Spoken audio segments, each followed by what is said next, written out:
दीपक देता है रोशनी फैलाने की प्रेरणा, फलदायी वृक्ष देता है देने की प्रेरणा, मधुबन देता है महकते रहने की प्रेरणा, महान व्यक्ति देते हैं जीवन जीने की प्रेरणा। आओ प्रेरणा से दें हम सभी को प्रेरणा।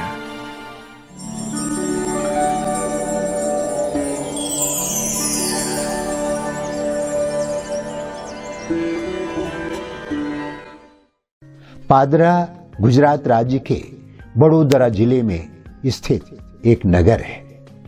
पादरा सब्जियों की खेती के लिए भी जाना जाता है। पादरा ब्रह्मा कुमारी ईश्वरीय विश्वविद्यालय की मुख्य संचालिका हैं राजयोगिनी सीमा दीदी जी। आपका जन्म 1976 में हिमाचल प्रदेश के बिलासपुर में हुआ। बचपन से ही आप आध्यात्मिक एवं सांस्कृतिक कार्यक्रम में विशेष रुचि रखती थी। आप संतुष्टता, सरलता, सच्चाई, विनम्रता आदि दिव्य गुणों से भरपूर आत्मा है। 1990 में आपको हिमाचल प्रदेश के बिलासपुर में ही ईश्वरीय ज्ञान की प्राप्ति हुई और 1994 में आपने अव्यक्त बापदादा से ईश्वरीय मिलन मुलाकात की। 1995 में आपने अपना जीवन परमात्मा की सेवा में संपूर्ण रूप से समर्पित कर दिया। तब से आपने हिमाचल प्रदेश के जालंधर, बिलासपुर, शिमला और गुजरात के बड़ोदरा आदि स्थानों पर सेवाएं प्रदान करते हुए 2004 से आप पादरा में अपनी ईश्वरीय सेवाएं प्रदान कर रही हैं। जन जन को ईश्वरीय संदेश देते हुए आपने अनेक कार्यक्रमों का सफल आयोजन किया। दीदी जी के नेतृत्व में 400 से भी अधिक विद्यार्थी ज्ञान योग से अपने जीवन को आध्यात्मिक शक्ति से परिपूर्ण कर रहे हैं।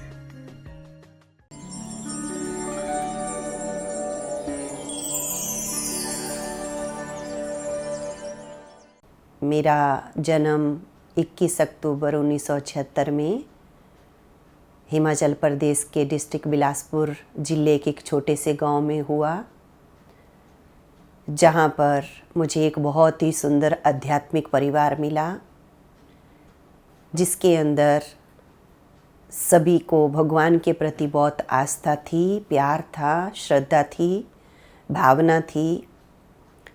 ऐसे सुंदर परिवार के अंदर मुझे आत्मा को जन्म मिला तो बचपन से ही मुझे बहुत अच्छे आध्यात्मिक संस्कार मिले, जिन संस्कारों को हम बड़े होकर के अपने जीवन के अंदर देख कर के समाज के अंदर सभी खुश होते हैं।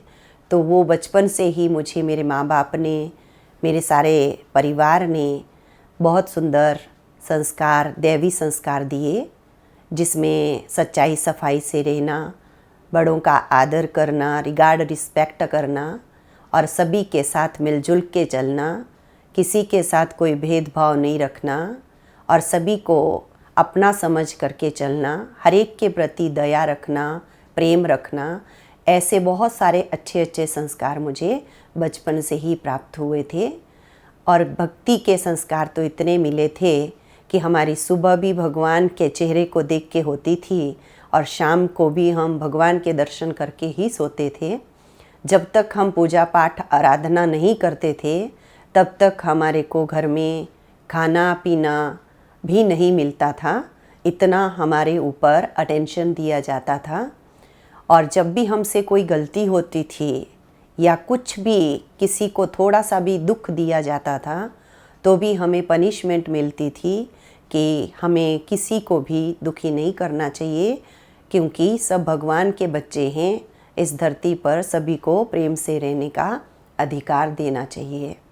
तो ऐसे बहुत अच्छे संस्कार मिलते हुए, भक्ति करते हुए बचपन बीता। मुझे बचपन में जो बच्चे खेलते कूदते हैं वो तो मैंने कुछ किया ही नहीं। मेरा सारा खेल पाल के लिए जो समय होता था वो भगवान की भक्ति में ही जाता था। तो ऐसे मैं 10-11 साल की जब हुई तब तक भी इतनी अच्छी भक्ति की कि जैसे लगन थी अंदर से, दिल से, कि सभी को भगवान मिलता है तो मुझे भगवान कैसे मिलेगा, कैसे मैं भगवान को ढूंढूं, भगवान कहाँ है और कैसा है, कैसे वो मिल सकता है। उनके लिए बहुत सारी बातें सबसे सुनते थे कि मीरा को मिला, बिल्ली को मिला, तो मुझे भी कैसे मिलेगा।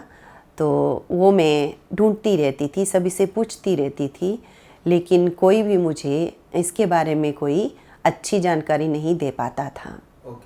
लेकिन भगवान के प्रति जो बातें थी कि भगवान सर्वव्यापी है, सबके अंदर व्यापक है, तो मेरे अंदर प्रश्न उठते थे कि यदि सबके अंदर भगवान है तो फिर इस सृष्टि के ऊपर इतना अधर्म, पाप, अत्याचार क्यों हो रहा है।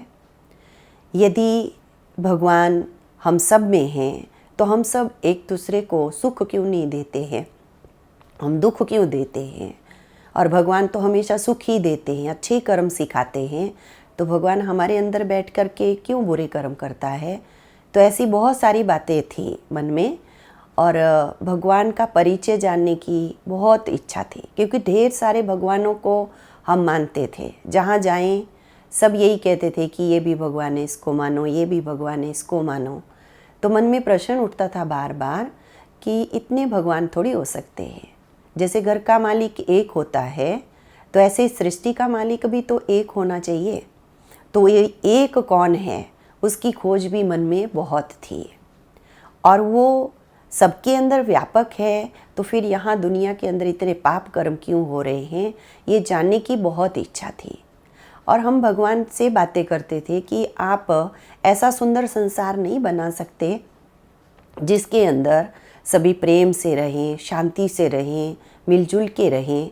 तो ये भी हम प्रश्न भगवान से बहुत करते रहते थे और भगवान से मिलने का रास्ता भी पूछते रहते थे कि आप कैसे मिलेंगे, एक बार आप बता दो तो फिर हम वो रास्ते पर चलेंगे और आपसे मिलकर अपने जीवन को आपके जैसा बनाएंगे।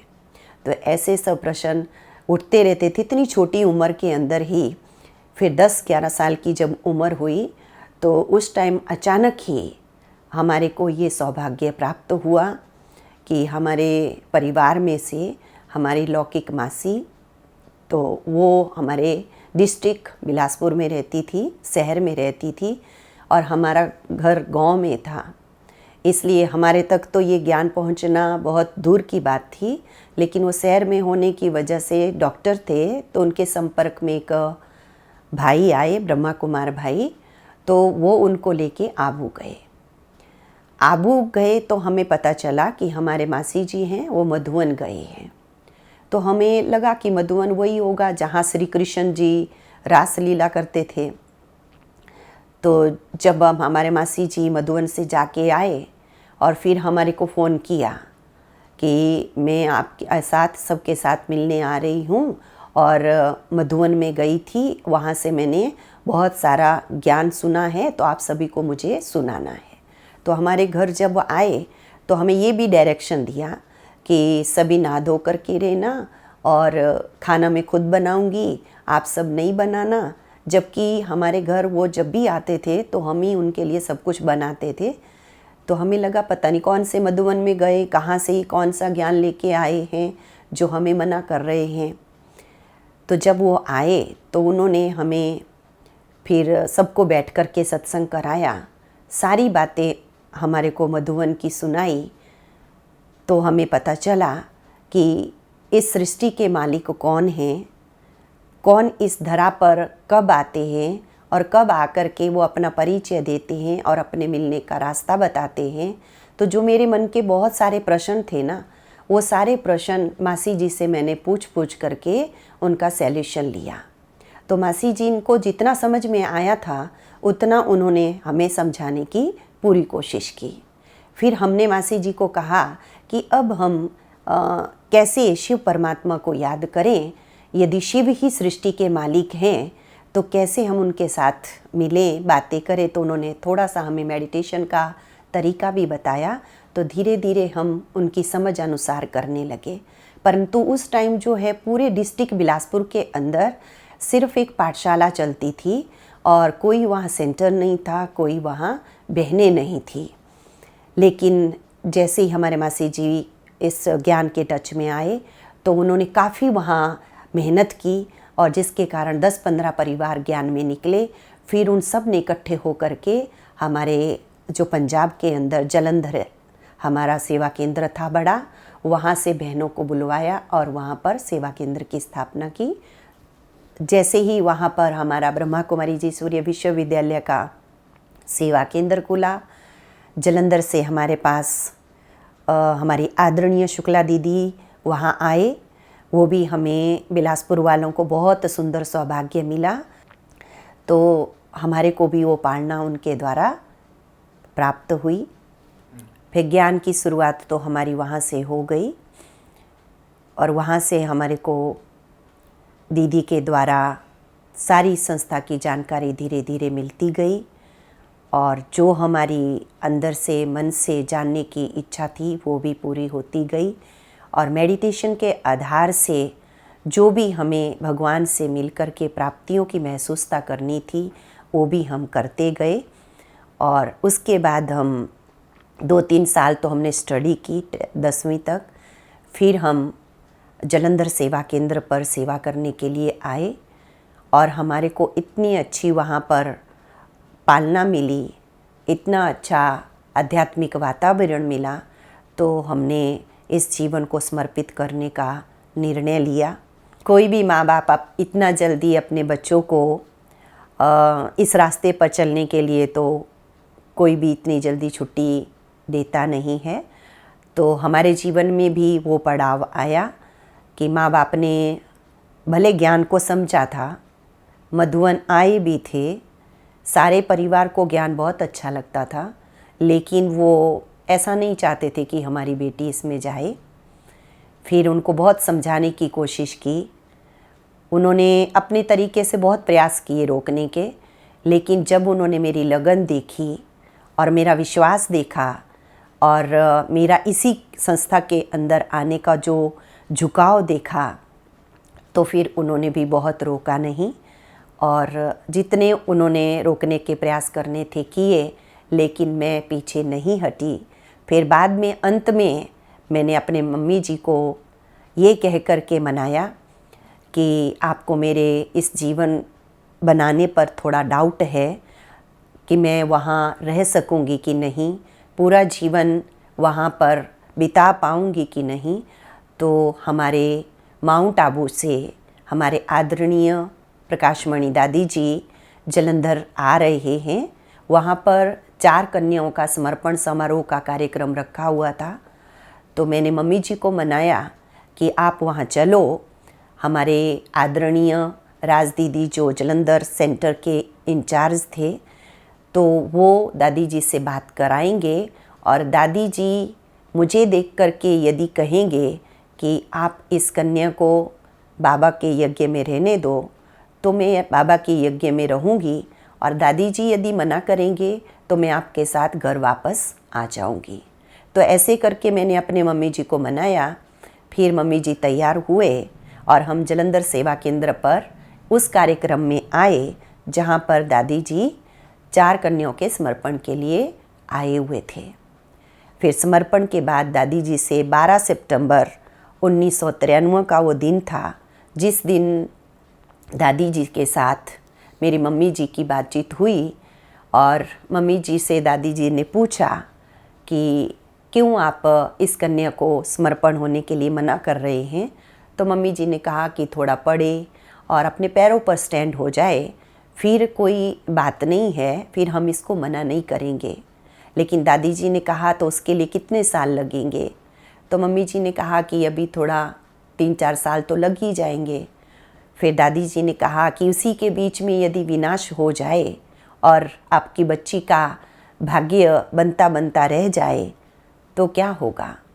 फिर मम्मी जी उसके बाद कुछ बोल नहीं पाए और दादी जी ने एक एप्पल मम्मी जी को दिया, एक एप्पल मुझे दिया और उसी दिन मेरा एक एप्पल के आधार से ही इस संस्था के अंदर समर्पण जीवन शुरू हो गया।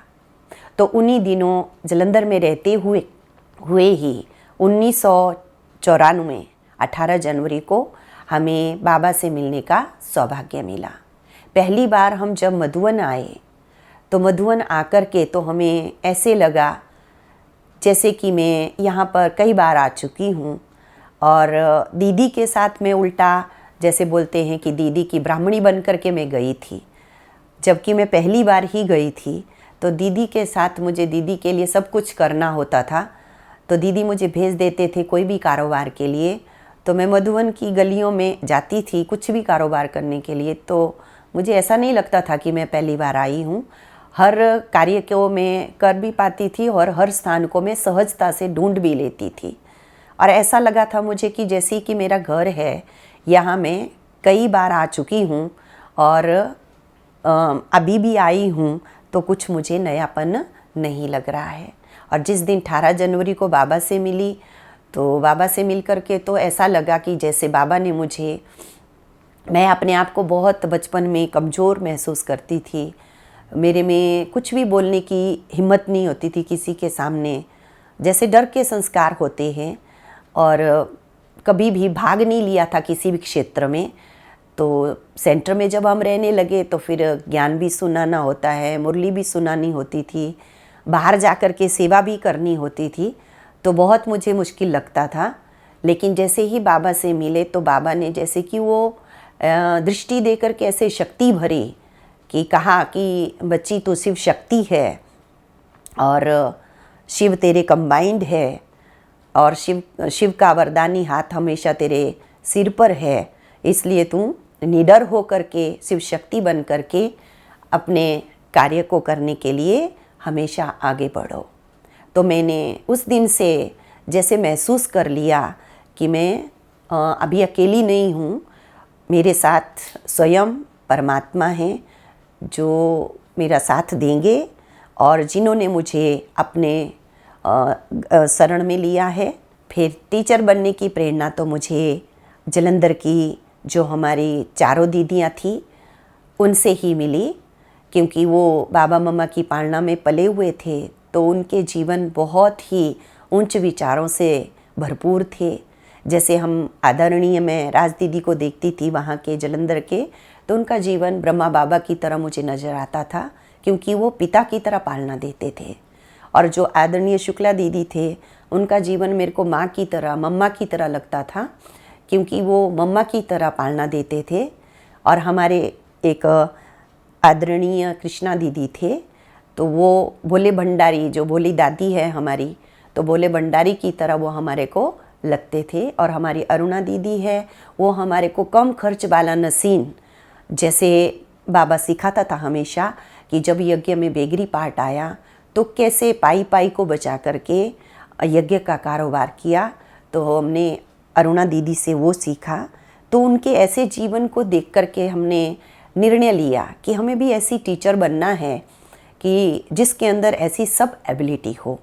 सेवाओं में तो बाबा ने बहुत अच्छे अच्छे अनुभव कराए हैं। जब से हमें सेवा की जिम्मेवारी मिली है, तब से लेकर के तो पल पल हमने बाबा के साथ के अनुभव किए हैं, और इतने किए हैं कि जिसका हम वर्णन नहीं कर सकते हैं। बड़े भरे मैदान के अंदर बड़े बड़े प्रोग्राम करने भी हम कई बार निकले, तो उसमें हमने देखा कि जब हम वो प्रोग्राम के प्लान बनाते थे प्रोग्राम करने के लिए, तब हमारे साथ बहुत सारे सहयोगी साथी भाई बहन खड़े हो जाते थे और कहते थे कि हम आपका साथ देंगे, आप निश्चिंत होकर के करो। और बहुत सारी जिम्मेवारियां भी कार्यक्रम की लेकर के घूमते थे। और जब वो प्रोग्राम का समय आता था, तब कितने भाई बहनों के ऊपर माया का प्रभाव पड़ने के कारण वो कई बार हमारी को साथ देने का जो संकल्प लेके चल रहे होते थे, तो वो छोड़ करके भी पीछे हट जाते थे। और सेवाओं की जिम्मेवारियां भी बहुत सारी छोड़ करके, चाहे गुस्से में आकर के, चाहे कैसे भी करके छोड़ के चले जाते थे।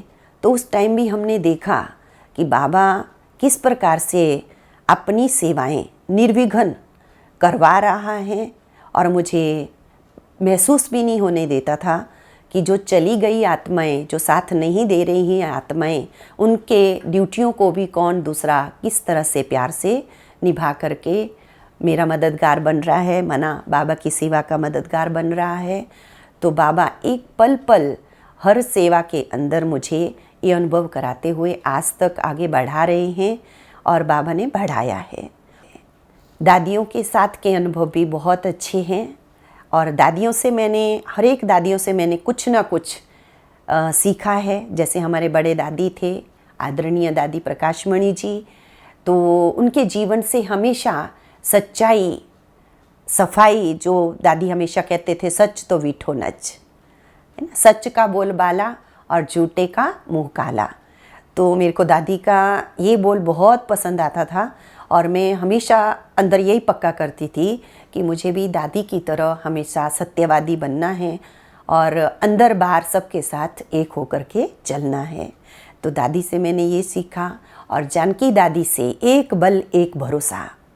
दादी को बाबा के ऊपर इतना विश्वास था, जो इतना अटूट विश्वास था कि कैसे दादी विदेश में गई और कैसे दादी ने वहाँ विदेश में बाबा का झंडा सब शहरों में फहराया। एक बल एक भरोसे, बाबा साथ में है तो कुछ भी हो सकता है। तो ऐसे ही दादी के अंदर से भी मैंने वो एक बल एक भरोसे पर चलना है, रहना है, कभी डरना नहीं है। बाबा साथ हैं तो वो हमेशा हर समय हमारा बेड़ा पार करेंगे। हमारी आदरणीय गुलजार दादी जी से मैंने जो गंभीरता का गुण है वो उनके अंदर से बहुत चोरी करने की मैं कोशिश की है कि जैसे वो हमेशा उनके पास में भी कोई बैठा हो तो भी उनको पता नहीं होता है कि वो क्या कर रहा है, क्या नहीं कर रहा है। इतना वो मस्त अपनी मस्ती में मस्त रहते थे। जब से हम यहाँ पादरा सेवा केंद्र में बैठे हैं या जब से हम बाबा के घर में आए हैं, तब से बाबा ने आज तक मैंने देखा है कि भक्तों की सेवा बाबा ने बहुत कराई है और बच्चों की सेवा बहुत कराई है। स्कूलों में हम बहुत सारे प्रोग्राम किए हैं और गांव की सेवा बाबा ने हमसे बहुत कराई है। हम गली गली, मोहल्ले मोहल्ले, सोसाइटी सोसाइटी में बाबा ने हमें बहुत घुमाया है और बाबा का जो हमें परिचय मिला है, अंदर हमारे दिल को जो प्राप्ति हुई है भगवान के मिलन की, तो बार बार अंदर से दिल यही कहता है कि जैसे मुझ आत्मा को पिता मिला मेरा और मुझे मिलने के बाद इतना आनंद मिल रहा है, इतना मज़ा आ रहा है इस अलौकिक जीवन में, तो ऐसा ही बाबा के सारे बच्चों को बाबा मिल जाए और सभी आत्माएं अपने बिछड़े हुए पिता परमात्मा से मिल जाए और इस संगम युग का आनंद लें।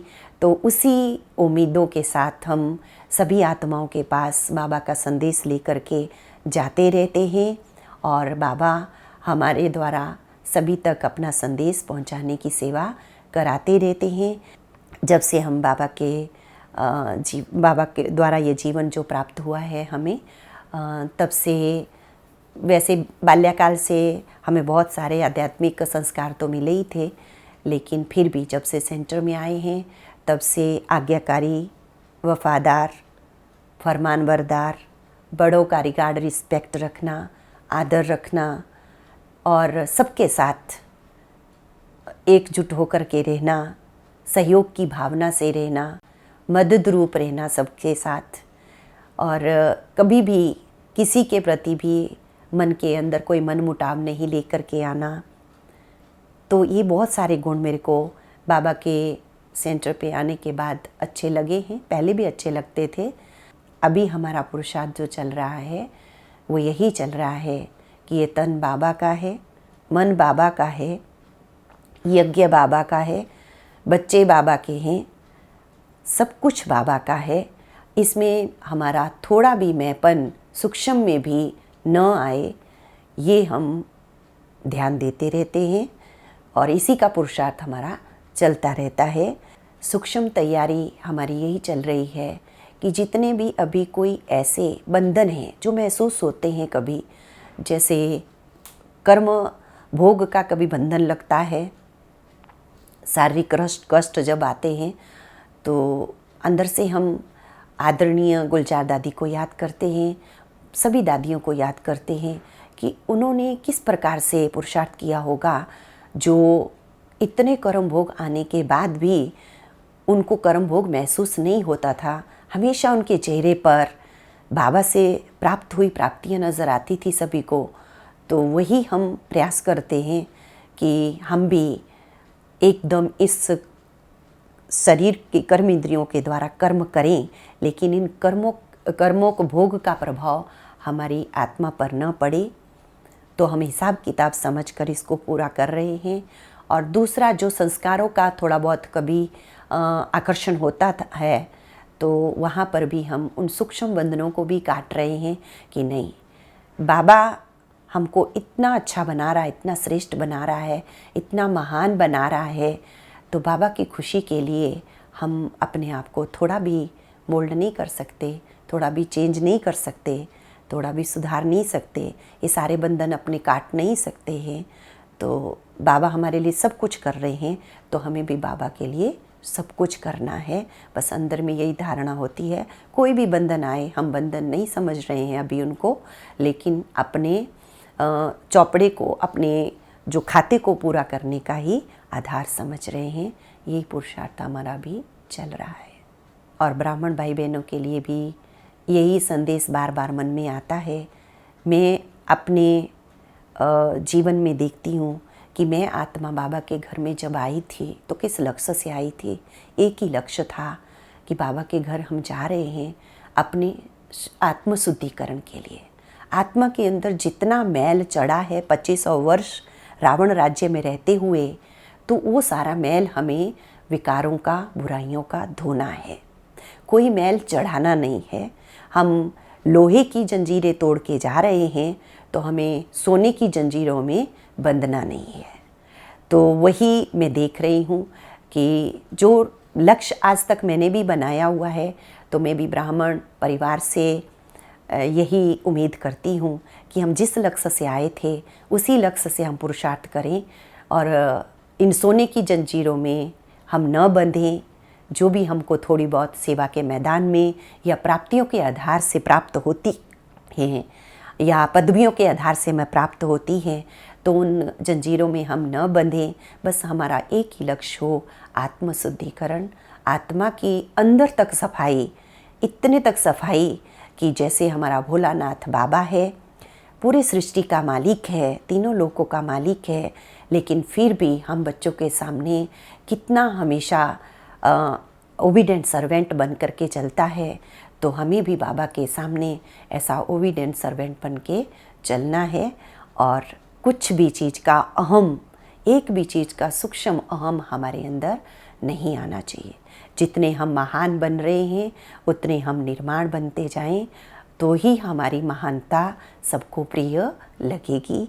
यही मेरा भी लक्ष्य है और यही मैं ब्राह्मण परिवार से भी उम्मीद करती हूँ कि वो भी इसी लक्ष्य को लेके आए थे और इसी लक्ष्य को पूर्ण करने का वो अपना स्वप्न बनाए रखें।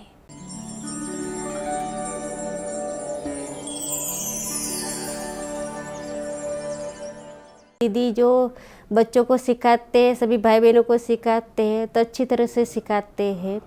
जो मैं पढ़ी लिखी भी नहीं हूँ, स्कूल भी मैंने नहीं देखा है, फिर भी मुझे आगे से लिखना सिखाया, पढ़ना सिखाया। अभी मैं बाबा की मुरली भी पढ़ती भी हूँ और सबको क्लास में भी सुना सकती हूँ।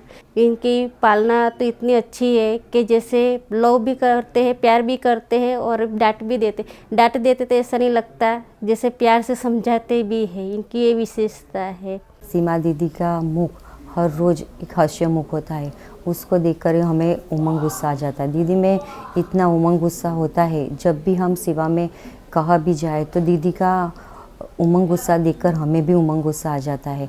और दीदी ने एक बार बताया था कि जैसे हम वो उमंग गुस्सा से सेवा करते हैं, ऐसे ही हम घर में भी ऐसा करना है कि हम कुछ भी काम करते थे ऐसा समझो कि बाबा का घर है, बाबा की सेवा कर रहे।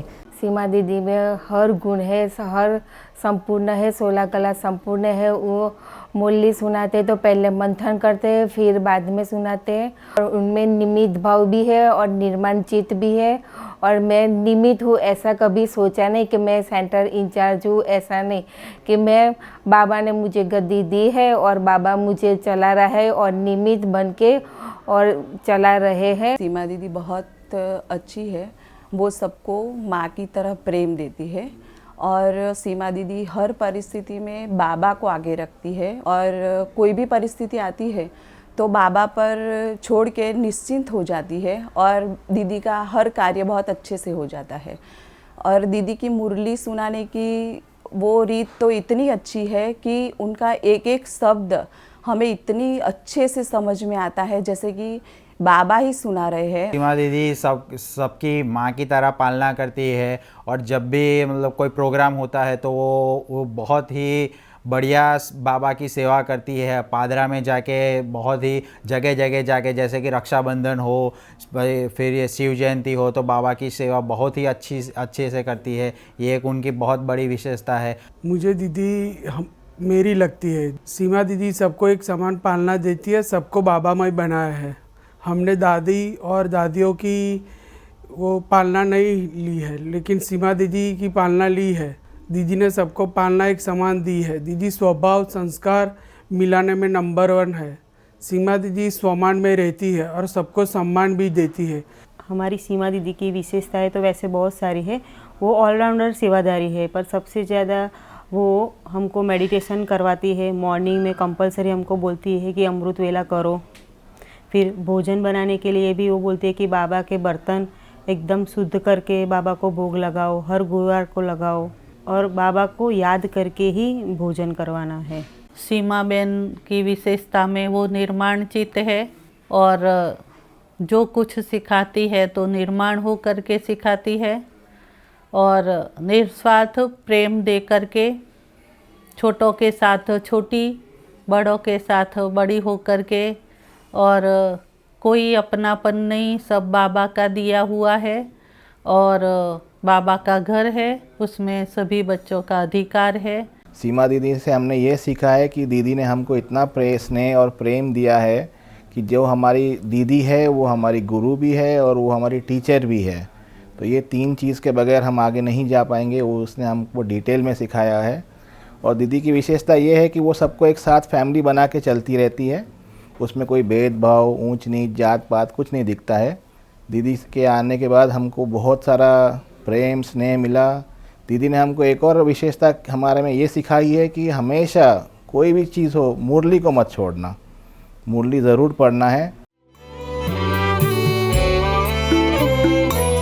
आपको मैं निरंतर निहारा करूं मेरे बाबा, आपको मैं निरंतर निहारा करूं मेरे बाबा, छवि अंतर में अपने उतारा करूं मेरे बाबा, छवि अंतर में अपने उतारा करूं मेरे बाबा। आप है साथ में, आप है पास में, आप है साथ में, आप है पास में, फिर भी प्यार से तुमको पुकारा करूं मेरे बाबा, फिर भी प्यार से तुमको पुकारा करूं मेरे बाबा, मेरे बाबा।